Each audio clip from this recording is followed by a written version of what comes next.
Hello everyone. फिर से आपका स्वागत है एक बार हमारे अपने यूट्यूब चैनल गांधीग्राम का ज्ञान में। जैसा कि पिछली क्लास में हमने पढ़ा था कि अवतल और उत्तल दर्पण में प्रतिबिंबों के बनने के शॉर्टकट को हमने जाना था। आज हम बारी बारी से दोनों दर्पण में जो है प्रतिबिंब को बनाएंगे और उसकी स्थिति, प्रकृति और आकार के बारे में जानेंगे।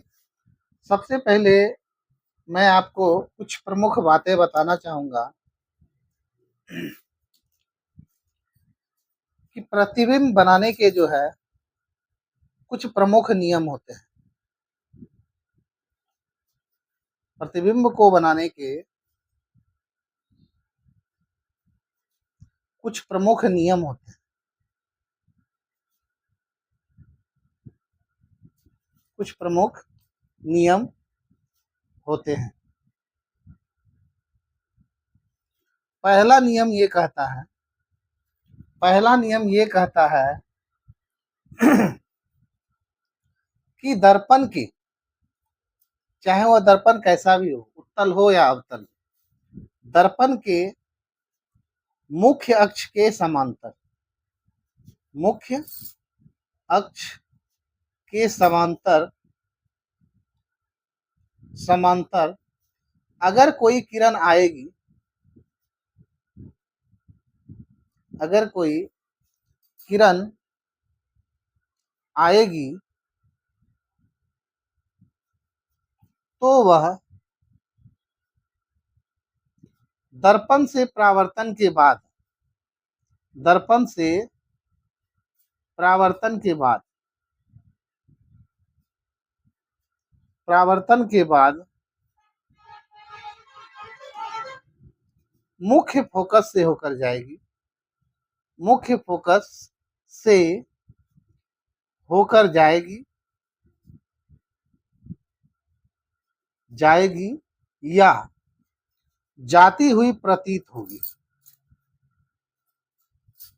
जाती हुई प्रतीत होगी। तो पहला नियम हमने क्या बताया कि दर्पण के मुख्य अक्ष के समांतर अगर कोई प्रकाश की किरण आएगी तो वह दर्पण से परावर्तन के बाद मुख्य फोकस से होकर जाएगी या जाती हुई प्रतीत होगी। आइए हम डायग्राम के जरिए इस चीजों को समझने का प्रयास करते हैं। सबसे पहले हम एक अवतल दर्पण लेते हैं, एक अवतल दर्पण लेते हैं। इसमें इस तथ्य को हम दिखाने का प्रयास करेंगे। ये जैसा कि मैंने एक अवतल दर्पण लिया, अवतल दर्पण वैसा दर्पण जिसका उठा हुआ भाग बाहरी सतह रंगा हुआ होता है। जैसा कि आपने पिछली कक्षा में पढ़ा है कि अवतल दर्पण एक ऐसा दर्पण होता है जिसका उठा हुआ भाग अर्थात बाहरी भाग जो है वह क्या होता है, रंगा हुआ होता है और इसके बीच में कोई बिंदु होता है, कोई पॉइंट होता है जिसको हम दर्पण का ध्रुव कहते हैं, जिसको हम दर्पण का ध्रुव कहते हैं और जिसको हम पी से सूचित करते हैं, जिसको हम पी द्वारा दर्शाते हैं। अब मैंने आपको बताया था अगर दर्पण मान के चलिए कोई गोला है, यानी गोल दर्पण गोलाकार है, तो किसी भी गोले का एक केंद्र होता है, एक केंद्र होता है, किसी भी गोले का एक केंद्र होता है। मान के चलिए मैंने यहाँ से यहाँ तक 6 सेंटीमीटर डिस्टेंस लेकर, 6 सेंटीमीटर दूरी लेकर मैं इसके केंद्र को बना लिया। 6 सेंटीमीटर दूरी को लेकर इसके केंद्र को बना लिया, जिसको दर्पण का वक्रता केंद्र कहते हैं, जिसको दर्पण का वक्रता केंद्र कहते हैं। और P और C के बीच की आधी दूरी, P और C के बीच की आधी दूरी जो है इसको हम क्या कहते हैं, मुख्य फोकस कहते हैं। क्या कहते हैं, मुख्य फोकस, जिसको हम F द्वारा सूचित करते हैं। ये हमने पिछली कक्षा में पढ़ा है। आज का टॉपिक ये है कि हम प्रतिबिंब जो बनाने जा रहे हैं उसमें पहला कंडीशन ये रखा गया है कि दर्पण के मुख्य अक्ष के समांतर अगर कोई किरण आएगी तो वह दर्पण से परावर्तन के बाद मुख्य फोकस से होकर जाएगी या जाती हुई प्रतीत होगी। इसका तथ्य ये है, पहली बात कि एक बात आप हमेशा याद रखिएगा कि चाहे दर्पण हो या लेंस, किरण को हर हमेशा बाएं से दाएं ओर जाते हुए दिखाते हैं, बाएं से दाएं ओर जाते हुए दिखाते हैं। तो हमारा टॉपिक ये है कि अगर कोई किरण मुख्य अक्ष के समांतर जाती है, जैसे मान के चलिए यहाँ से यहाँ तक इसका क्या है, दर्पण का मुख्य अक्ष, सी से पी तक की जो दूरी है वह दर्पण का मुख्य अक्ष है। इस तो हमने बताया कि दर्पण का मुख्य अक्ष यानी पी से सी तक की दूरी जो है यह दर्पण का मुख्य अक्ष है।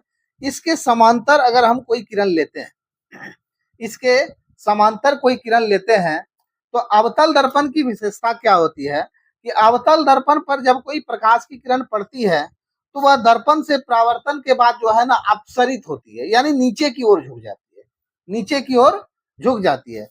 तो हमारा पहला नियम ये बताता है कि अगर कोई प्रकाश की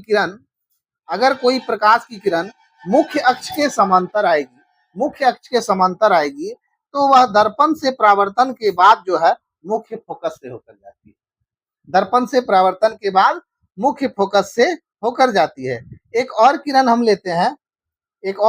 लेकर के इसको और अच्छी तरीके से समझने का प्रयास करते हैं। मान के चलिए इस बार हमने नीचे से ले लिया, नीचे से मुख्य अक्ष के समांतर मैंने एक किरण लिया, यह भी किरण जैसे ही दर्पण से टकराएगी तो दर्पण से परावर्तन के बाद पुनः वह जो किरण है वह मुख्य फोकस से ही होकर जाएगी, पुनः यह जो किरण है यह मुख्य फोकस से ही होकर जाएगी। ये यूनिवर्सल ट्रूथ है, ये जेन्युइन तौर पर होता है। कोई भी किरण मुख्य अक्ष के समांतर आएगी तो वह दर्पण से परावर्तन के बाद, दर्पण से टकरा कर लौटने के बाद कहां से गुजरेगी, मुख्य फोकस से होकर गुजरेगी। पहला नियम यही बताता है। चलिए आइए इस नियम को हम अब उत्तल दर्पण के केस में देखते हैं। अवतल दर्पण के केस में तो हमने समझ लिया, अब इसी नियम को जो है उत्तल दर्पण के केस में समझते हैं। उत्तल दर्पण एक ऐसा दर्पण होता है जिसका धंसा हुआ भाग अर्थात अंदर का जो भाग है वह क्या होता है, रंगा हुआ होता है। तो यहां मैंने एक उत्तल दर्पण ले लिया तो निश्चित तौर पर अगर इसका धंसा हुआ भाग इधर है और इधर रंगा हुआ है तो इसका परावर्तक सतह बाईं तरफ होगा। इसके बीच में इसका एक बिंदु होगा जिसको हम ध्रुव कहते हैं, जिसको P द्वारा सूचित करते हैं। अब हम यहां से एक मुख्य अक्ष ले लेते हैं, हम यहां से 6 सेंटीमीटर का एक मुख्य अक्ष ले लेते हैं।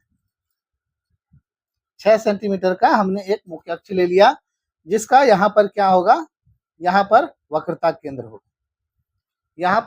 केंद्र होगा। इसकी आधी दूरी जो होगी वह होगी आपका F यानी मुख्य फोकस। तो उत्तल दर्पण में आइए इस चीज को समझने का प्रयास करते हैं कि उत्तल दर्पण में एक्चुअल होता क्या है। उत्तल दर्पण जो है जब इस पर प्रकाश की किरणें मुख्य अक्ष के समांतर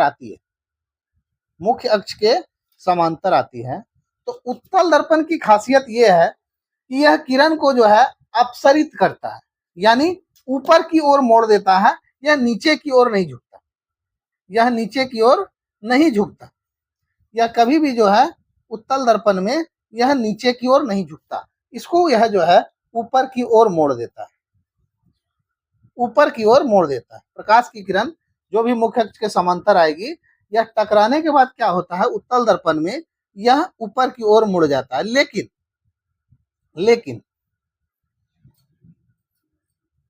लेकिन अगर इधर कोई व्यक्ति बैठा हुआ है तो उसको ऐसा लगता है कि यह जो प्रकाश की किरण है वह अंदर से होकर आ रही है, यानी यहाँ से होकर आ रही है। तो यह बिंदु जो है आपका फोकस कहलाता है, मुख्य फोकस कहलाता है। तो कहने का मतलब ये है कि दर्पण चाहे अवतल हो या उत्तल, मुख्य अक्ष के समांतर अगर कोई प्रकाश की किरण आएगी तो दर्पण से परावर्तन के बाद मुख्य फोकस से होकर जाएगी और या जाती हुई प्रतीत होगी, क्योंकि उत्तल दर्पण में अंदर की ओर किरण जो है जाती नहीं है, हमें आभास होता है कि प्रकाश की किरण अंदर की ओर जा रही है। तो ये तथ्य यहाँ से प्रमाणित हो जाता है कि दर्पण के मुख्य अक्ष के समांतर कोई भी प्रकाश की किरण अगर आएगी तो वह दर्पण से परावर्तन के बाद मुख्य फोकस से होकर जाएगी। शर्त नंबर 1। शर्त नंबर 1। अब हम चलते हैं इसके दूसरे शर्त की ओर। अब हम चलते हैं इसके दूसरे शर्त की ओर। दूसरा शर्त यह कहता है प्रतिबिंब बनाने का, दूसरा शर्त यह कहता है कि अगर कोई प्रकाश की किरण, अगर कोई प्रकाश की किरण मुख्य फोकस से होकर आएगी, मुख्य फोकस अर्थात एफ से होकर अगर जाएगी, से होकर जाएगी जाएगी तो वह दर्पण से परावर्तन के बाद, दर्पण से परावर्तन के बाद मुख्य अक्ष के समांतर हो जाएगी, मुख्य अक्ष के समांतर हो जाएगी। इस चीज को समझते हैं। अगर पहला शर्त ये था कि अगर कोई प्रकाश की किरण मुख्य अक्ष के समांतर आएगी तो वह फोकस से होकर जाएगी, और दूसरा शर्त यह है कि अगर कोई प्रकाश की किरण मुख्य फोकस से होकर जाएगी तो वह मुख्य अक्ष के क्या हो जाएगी, समांतर हो जाएगी। आइए इसको डायग्राम से देखते हैं। सबसे पहले अवतल दर्पण में देखते हैं, अवतल दर्पण में देखते हैं। ये मैंने एक अवतल दर्पण बना लिया जिसका उठा हुआ भाग रंगा हुआ है। इसके बीच में एक पॉइंट हो गया जिसको हम ध्रुव कहते हैं। हम इसके सीधी एक मुख्य अक्ष ले लेते हैं। इसके सीधी हमने एक मुख्य अक्ष ले लिया जिसका यह जो केंद्र है वक्रता केंद्र हुआ। इसकी जो आधी दूरी हुई यह हो गई मुख्य फोकस यानी एफ।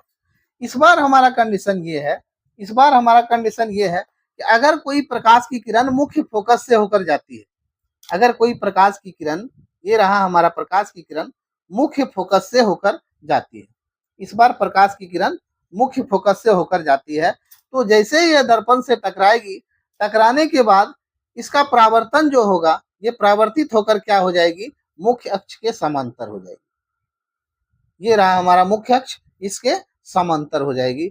यानी अगर कोई प्रकाश की किरण फोकस से होकर आती है, मुख्य फोकस से होकर आती है, तो वह दर्पण से परावर्तन के बाद क्या हो जाएगी, मुख्य अक्ष के समांतर हो जाएगी। चलिए आइए इसको हम उत्तल दर्पण में अब देखते हैं। उत्तल दर्पण में देखते हैं।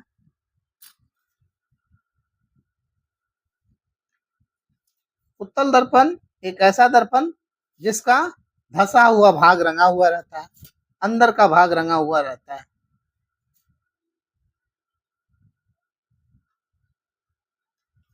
अंदर का भाग रंगा हुआ रहता है। तो यहाँ भी इसके बीच में कहीं इसका ध्रुव होगा, ध्रुव होगा।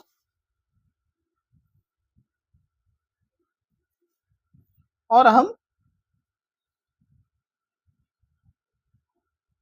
यहाँ से यहाँ तक इसका मुख्य अक्ष ले लेते हैं और इधर भी इसको बढ़ा देते हैं। ये मान के चलिए अगर इसका वक्रता केंद्र है तो इसकी आधी दूरी हो गई एफ, इसकी आधी दूरी हो गई एफ। तो इस बार जो है, इस बार ये दर्पण अगर उत्तल है तो इसका केंद्र जो है इधर होना चाहिए, लेकिन चूंकि इधर रंगा हुआ है तो प्रकाश की किरण इधर जाएगी नहीं बल्कि जाती हुई प्रतीत होगी, जाती हुई प्रतीत होगी। तो उत्तल दर्पण में भी यही लॉजिक लागू होता है कि अगर कोई प्रकाश की किरण, अगर कोई प्रकाश की किरण मुख्य फोकस से होकर जाती है, मुख्य फोकस से होकर जाती है या जाती हुई प्रतीत होती है, जाती है या जाती हुई प्रतीत होती है। उत्तल दर्पण में मैंने बताया कि अगर कोई किरण मुख्य फोकस से होकर जाएगी, इधर एक्चुअली जाती नहीं है लेकिन जाती हुई प्रतीत होती है। अगर मुख्य फोकस से होकर जाएगी तो वह किरण क्या हो जाएगी, मुख्य अक्ष के समांतर हो जाएगी, मुख्य अक्ष के समांतर हो जाएगी। ये देखिए, मुख्य अक्ष के समांतर हो जाएगी। अगर कोई किरण मुख्य फोकस से होकर जाएगी तो वह क्या हो जाएगी, वह मुख्य फोकस के मुख्य अक्ष के समांतर हो जाएगी। यानी दो बातें यहाँ पर साबित होती है कि अगर कोई प्रकाश की किरण मुख्य अक्ष के समांतर आएगी, यानी समांतर आएगी तो वह फोकस से जाएगी, और अगर फोकस से आएगी तो समांतर हो जाएगी। पहली बात क्या हुई कि अगर कोई प्रकाश की किरण समांतर आएगी तो दर्पण से परावर्तन के बाद फोकस से होकर जाएगी, और अगर कोई प्रकाश की किरण फोकस से होकर आएगी तो वह मुख्य अक्ष के समांतर हो जाएगी। अब चलते हैं हम तीसरे पॉइंट की ओर।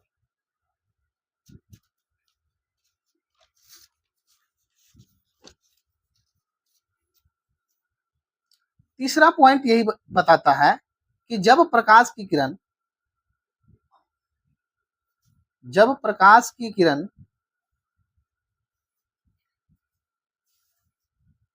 वक्रता केंद्र सी से होकर आएगी, तो वह दर्पण से परावर्तन के बाद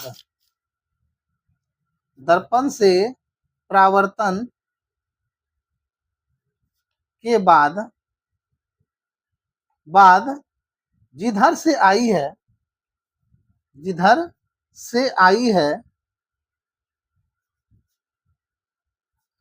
उधर को ही लौट जाएगी। चलिए इसको डायग्राम से हम क्लियर करते हैं। सबसे पहले हम एक अवतल दर्पण बना लेते हैं। ये है अवतल दर्पण, इसका उठा हुआ भाग रंगा हुआ है, इसके बीच में इसका, चलिए इसको डायग्राम से हम क्लियर करते हैं। सबसे पहले हम एक अवतल दर्पण बना लेते हैं। ये है अवतल दर्पण, इसका उठा हुआ भाग रंगा हुआ है, इसके बीच में इसका ध्रुव है, और यहां से यहां तक हम इसका मुख्य अक्ष ले लेते हैं।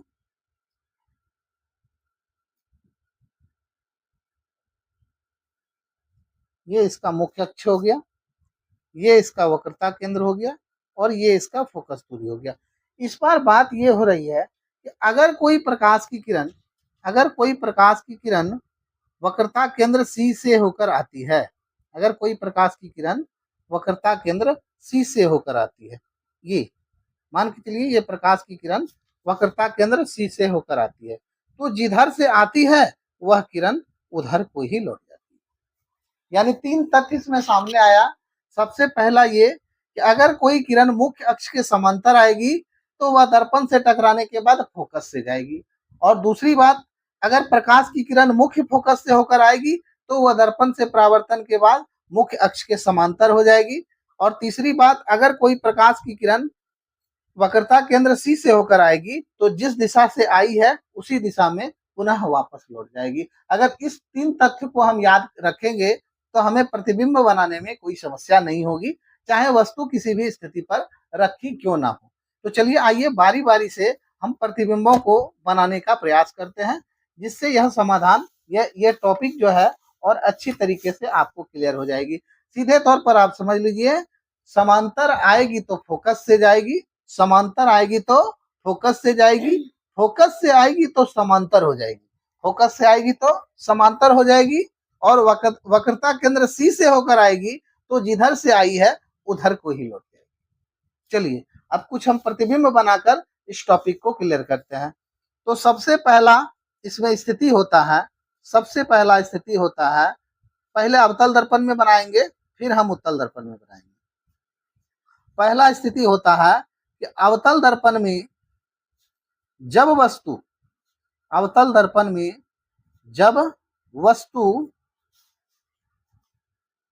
अनंत पर रखी हो,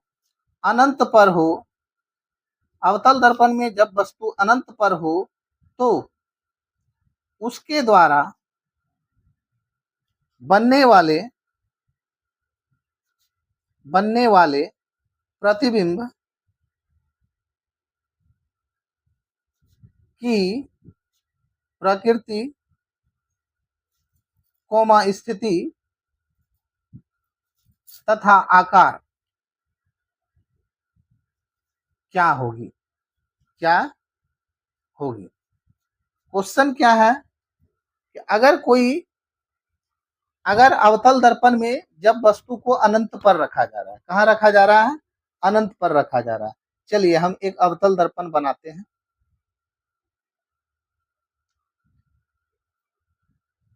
ये हमारा अवतल दर्पण बन गया, जिसका उठा हुआ भाग, ऊपरी भाग रंगा हुआ है।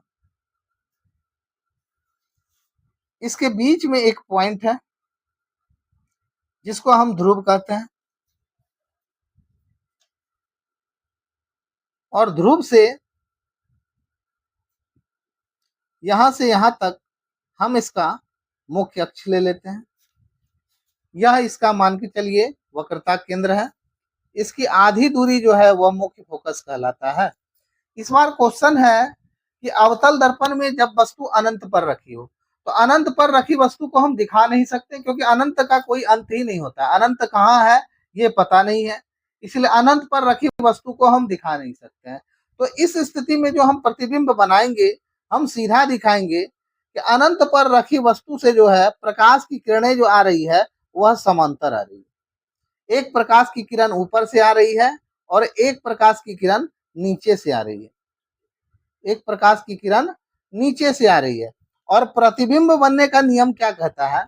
प्रतिबिंब बनने का नियम ये कहता है कि वस्तु को टच करते हुए दो किरण को हमको दिखाना है, जो दर्पण से परावर्तन के बाद दोनों एक दूसरे को जहां प्रतिच्छेदित करेगी, दोनों दोनों जो एक दूसरे को जहां काटेगी, प्रतिबिंब वहीं पर बनता है। तो इसमें देखते हैं कि प्रतिबिंब कहाँ बनेगा। तो इसमें पहला नियम लागू होगा। पहला नियम क्या कह रहा था कि अगर कोई प्रकाश की किरण मुख्य अक्ष के समांतर आएगी, यहाँ ऊपर से भी समांतर आई है और नीचे से भी समांतर आई है, तो अगर कोई प्रकाश की किरण मुख्य अक्ष के समांतर आएगी तो वह दर्पण से परावर्तन के बाद कहां से होकर जाएगी? मुख्य फोकस से होकर जाएगी। ये देखिए, ये प्रकाश की किरण मुख्य फोकस से होकर निकल गई। उसी प्रकार नीचे वाले में भी देखेंगे, यह भी मुख्य अक्ष के समांतर आई है और यह दर्पण से परावर्तन के बाद मुख्य फोकस से होकर चली गई। तो अब हम क्या देख रहे हैं? दोनों प्रकाश किरण का कटान बिंदु कहां पर हो रहा है? मुख्य फोकस एफ पर ही हो रहा है। मुख्य फोकस एफ पर ही हो रहा है। अर्थात अवतल दर्पण में जब वस्तु अनंत पर रखी है, अवतल दर्पण में जब वस्तु अनंत पर रखी है, तो उसका जो प्रतिबिंब बन रहा है वह मुख्य फोकस पे बन रहा है। वो प्रतिबिंब कहाँ बन रहा है? मुख्य फोकस पे बन रहा है। और हम क्या देख रहे हैं कि यह जो प्रतिबिंब बन रहा है, इसका आकार जो हो रहा है बहुत छोटा हो रहा है, बिंदु मात्र, एकदम बिंदु मात्र प्रतिबिंब बन रहा है। और चूंकि अवतल दर्पण है, तो अवतल दर्पण जो है अपने 5 स्थिति में जो प्रतिबिंब बनाता है, हमेशा उस 5 स्थिति में जो है प्रतिबिंब वह उल्टा तथा वास्तविक बनाता है। तब इस चीज को हम क्या लिखेंगे? इस तरह लिखेंगे, अतः अवतल दर्पण में जब वस्तु यहां वस्तु का नाम दे देंगे ए बी, जब वस्तु ए बी अनंत पर रखी हो, अनंत पर स्थित हो, तो उसका प्रतिबिंब का नाम क्या दे देंगे? ए डैश और बी डैश। उसका प्रतिबिंब ए डैश, उसका प्रतिबिंब की सबसे पहले आकृति क्या होगी? आकृति जो होगी उल्टा तथा वास्तविक। हमने पहले ही आपको बताया है कि अगर कोई प्रतिबिंब उल्टा बनेगा तो वह प्रतिबिंब वास्तविक होगा, और अगर कोई प्रतिबिंब सीधा बनेगा तो वह प्रतिबिंब क्या होगा? आभासी होगा। आकृति, उसके बाद प्रतिबिंब की स्थिति का अर्थ ये हुआ कि प्रतिबिंब कहाँ बना। तो एफ पर बना, यानी मुख्य फोकस पर। तो स्थिति क्या होगी? मुख्य फोकस एफ पर। अब साथ ही साथ इसका आकार या साइज, तो इसका जो आकार है वो बहुत छोटा है, बिंदु मात्र। तो लिखेंगे बहुत छोटा, बहुत छोटा बिंदु मात्र। इस तरह कर कर अगर हम एग्जाम में डायग्राम को बनाएंगे और इस तरह से इसको लिखेंगे तो हमें इस सवाल के पूरे पूरे नंबर हमको मिलेंगे। तो ये हो गया हमारा पहला स्थिति। अब आइए हम दूसरी स्थिति को देखते हैं।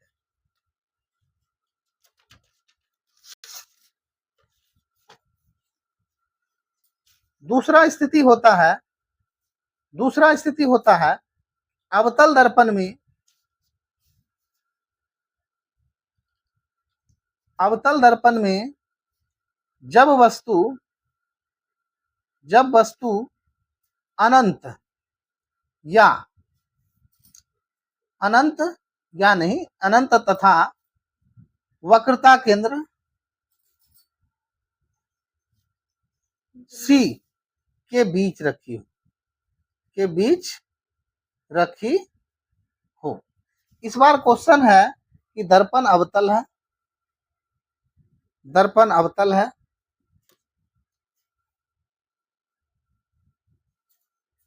यह दर्पण अवतल है, यह इसका ध्रुव हो गया,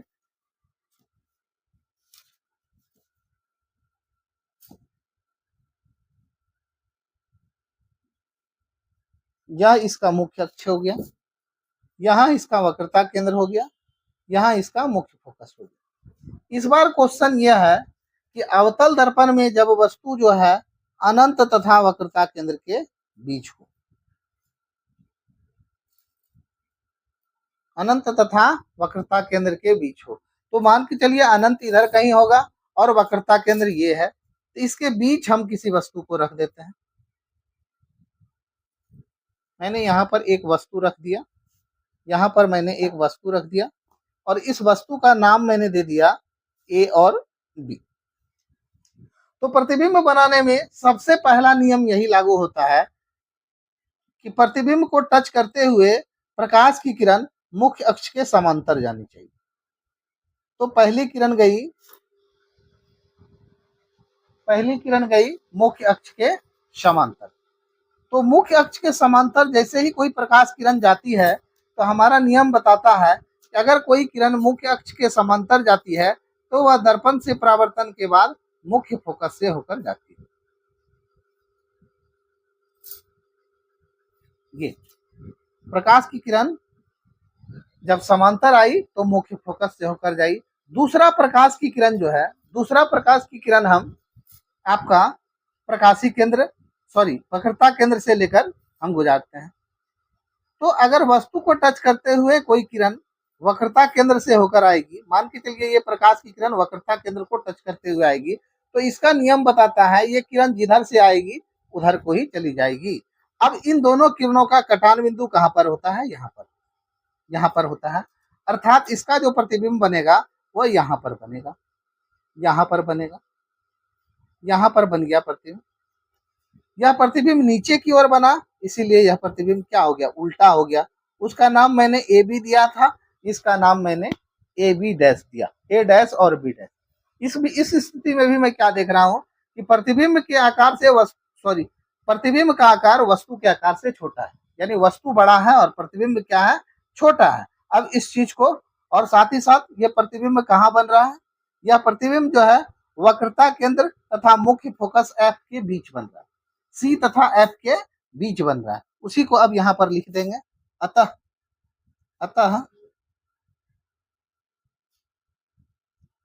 अवतल दर्पण में जब वस्तु ए बी अनंत तथा वक्रता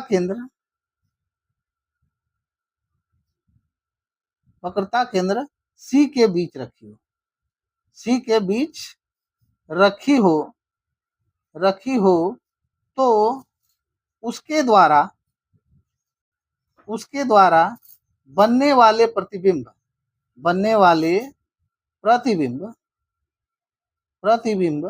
का नाम मैंने दिया है ए डैश बी डैश।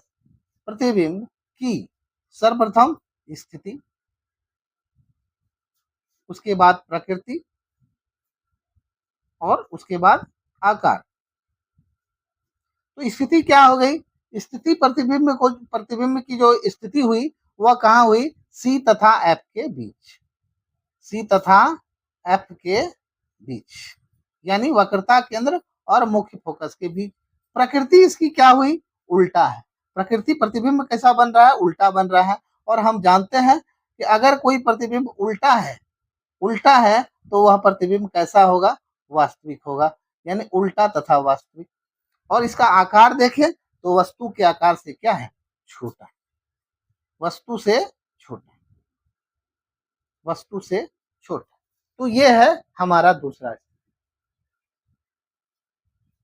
तो आज तक के लिए इतना ही। आगे की क्लास में हम आपको तीसरे, चौथे, पांचवें और छठे स्थिति के बारे में बताएं।